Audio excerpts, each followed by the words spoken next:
Сұлы шөбінен дайындалған тұнба зәр жолдарындағы дерт, іштің желденуі, әлсіреу, жұмыстан шаршап қалжырау және ұйқысыздықта пайдалы.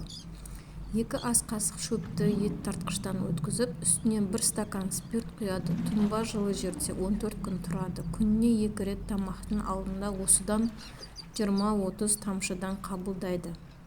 Ревматизм, радикулит, буынның өзге дерттерінде балғын сұлы сабанынан бұлау дайындаса шипа болады. Ол үшін 1 килограмм сұлы сабанына 5 литр су құяды да жарты сағат қайнатады. Сосын сүзгіден өткізіп, ваннадағы суға қайнатпаны құяды. Сұлыдан дайындалған квас асқазан үшін пайдасы бар.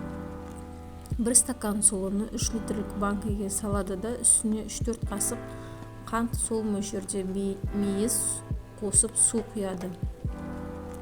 Бетін дәкемен жабады да 3-4 күн қояды. Дайын квасты шыны ыдысқа құйып тоңазытқышта сақтайды.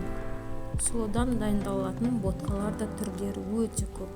Пайдалы, қолданыңыздар.